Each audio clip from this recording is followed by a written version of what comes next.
Curiosidades do terceiro episódio de Falcão e Soldado Invernal é aqui no canal. Mas antes, solta a vinheta. Don't believe the hype.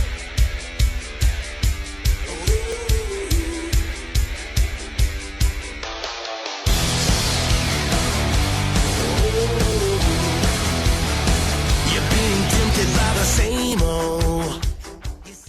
Sejam bem-vindos a outro vídeo aqui no canal Geek Raiz. E você que está chegando aqui no canal pela primeira vez e caiu de paraquedas, se você não conhecia, cara, se inscreva, ative o sininho. E se você tem amigos, assim como você que está assistindo essa série maravilhosa da MCU aí, compartilhe com seu amigo para eles também se inscrever. Deixe seu like e bora pro vídeo. Não é por nada não, mas a partir desse ponto, se caso você não assistiu o último episódio de Falcão e Soldado Invernal, corre lá e assiste porque aqui vai ter spoiler.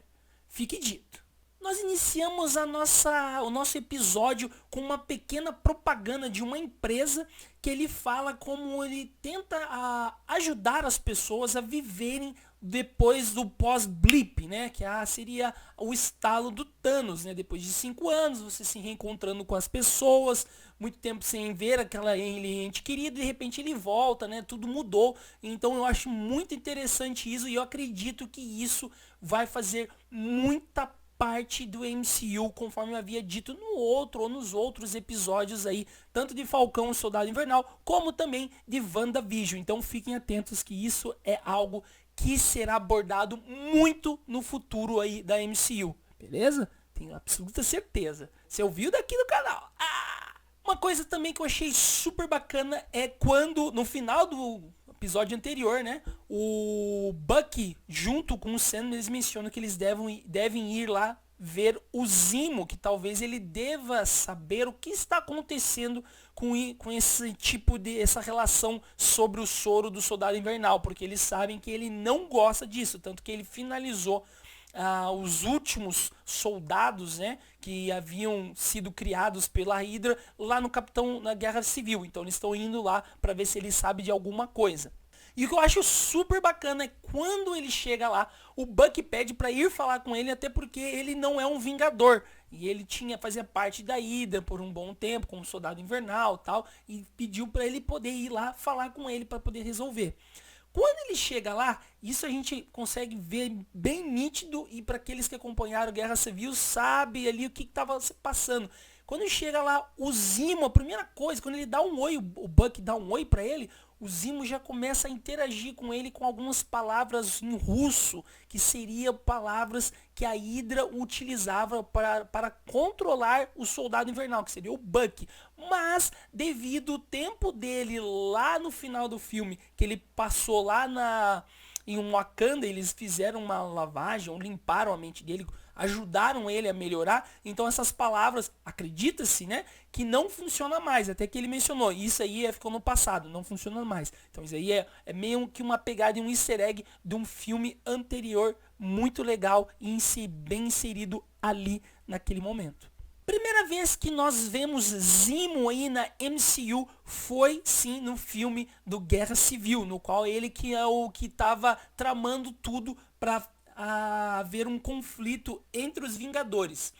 Mas a gente não conseguiu ver a sua real aparência, né? Se vocês forem ver aí ou procurarem na internet, a gente consegue ver que nos quadrinhos ele tem essa expressão, ou ele, pelo menos ele tem essa máscara roxa, essa aparência que a gente conhece mais fiel. E nesse trecho aí, nesse episódio, a gente consegue ver ele realmente com essa máscara que a gente conhece aí dos quadrinhos. Então isso aí foi uma coisa muito legal que a MCU finalmente trouxe aí pro personagem do Zemo. No momento em que nossos queridos heróis, eles vão ao encontro para poder descobrir quem está criando o soro, né, do soldado do Capitão América, a gente descobre, é mencionado, né, se eu não me engano, pelo Bucky, que ele menciona do Dr. Erskine. Para aqueles que não lembram, Erskine ele apareceu no primeiro filme do Capitão América, que é aquele senhorzinho que ele que recruta o Steve Rogers para fazer parte desse experimento, e no fim ele acaba morrendo através de um cara que estava lá infiltrado e matou ele na experiência. Até então a gente acreditava que a fórmula morreu com ele, mas aqui esse cara que eles conversaram com ele, ele disse que ele conseguiu replicar a fórmula, só que ele não havia terminado.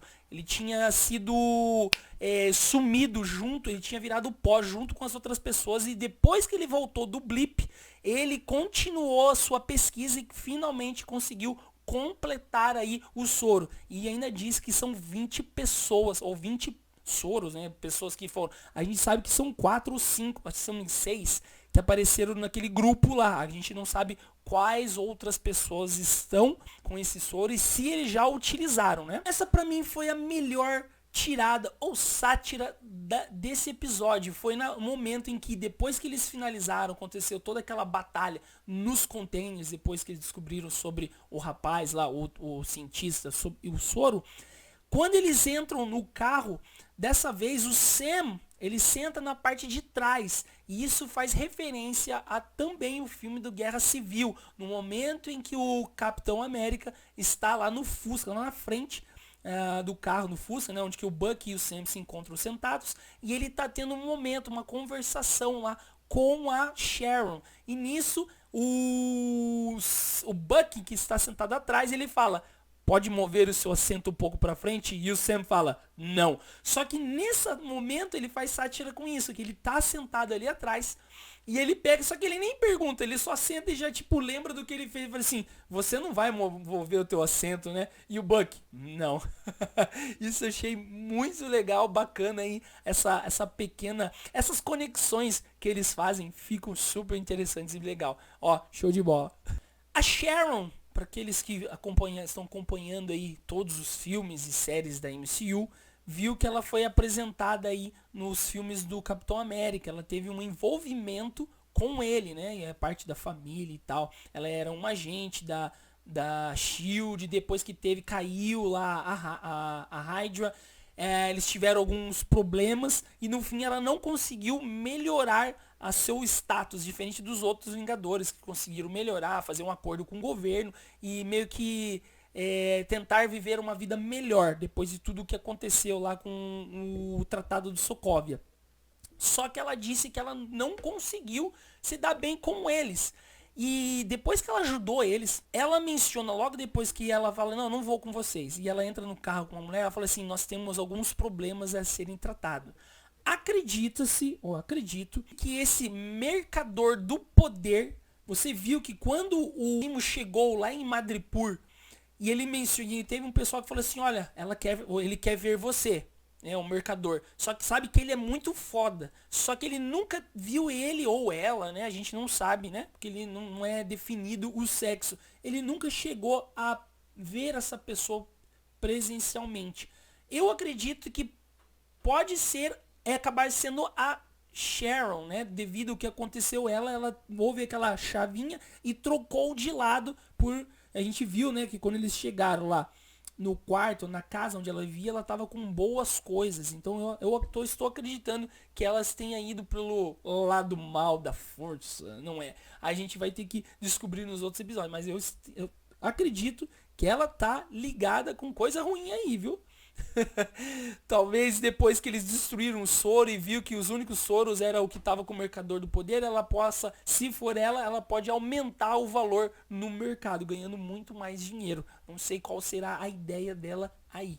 Uma coisa que vale lembrar, gente, esse episódio ele se passou boa parte aí em Madripoor. Madripoor seria um local que se é ambientalizado, ou se passa muito nos quadrinhos dos X-Men, ou mais precisamente do Wolverine. Eu não vou abordar muito aí sobre esse tema, mas Conforme eu havia dito nos outros episódios, né, de WandaVision, acho que nem tanto agora de Falcão e Soldado Invernal dos outros dois, mas a MCU está sempre colocando pequenos trechos já ligando para o futuro dela, né, para os filmes ou até mesmo agora para séries que eles estão expandindo o universo. Então acredita-se que eles já estão preparando o terreno para talvez um futuro X-Men, né? Porque nos outros episódios a gente pensou, né? Nos episódios da série da Wanda, apareceu o Pietro lá do X-Men, né? Algumas outras coisas que a gente pensava que talvez iria aparecer o Hank,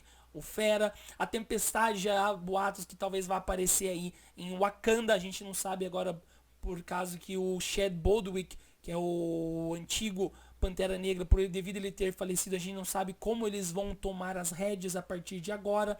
Então ele teve um caso com ela, então seria uma boa oportunidade dela aparecer primeiramente no filme para depois um futuro X-Men. A gente já ouviu boatos que talvez a Vampira vá aparecer no filme da Capitã Marvel, e isso seria muito legal, porque no desenho antigo, né, dos X-Men, para aqueles que assistiram na época de 90, antes ela virar um X-Men, eles começam alguns episódios a abordar o passado dela, que ela fez parte, ela ajudou a Mística, e antes ela só tinha aquele poder de absorver. Só que nisso ela absorveu muitos poderes da Capitã Marvel, da Brie Larson. E nisso ela ia deixar ela em coma e adquire permanentemente os poderes dela, que seria a força e voar. Então nisso transformando nela muito casca grossa, que é o que nós fãs, gostaríamos muito de ver. Uma vampira dessa e não do que a gente viu nos X-Men, que era muito mimada e não tinha poder porra nenhuma, só de absorver. Vamos ver, resta aguardar para ver o que nós podemos observar nos próximos episódios. E por último, nós vimos no final do episódio, Bucky, ele começa a encontrar algumas bolinhas, ele começa a seguir. Aí ele fala, apareça. E aparece uma moça parecida que trabalha com o pessoal real de Wakanda. Então a gente acredita, não. Obviamente, porque a gente viu que era tecnologia, depois a gente vai ligando os pontos. E ela veio não por causa dele, mas pelo Zimo, por causa que ele havia matado o antigo rei, que seria do Chadwick Boseman, que era o atual Pantera Negra. Então provavelmente eles não aceitam isso e vieram atrás dele para saber aonde ele se encontra. Agora vale lembrar, ou se perguntar o que vai acontecer, por que eles vieram, só para prender ele, o que mais eles viriam para fazer, o pessoal de Wakanda. Galera, é isso aí. Espero que vocês tenham gostado desse episódio, desse vídeo, com as minhas curiosidades e talvez possíveis teorias, que acredito que iremos estar certo. Se você gostou, comente, deixe o seu like e gostaria de ouvir o seu feedback sobre esse episódio que nós acabamos de ver. Beleza? Um abraço, até o próximo vídeo, compartilhe e se inscreva. Fui!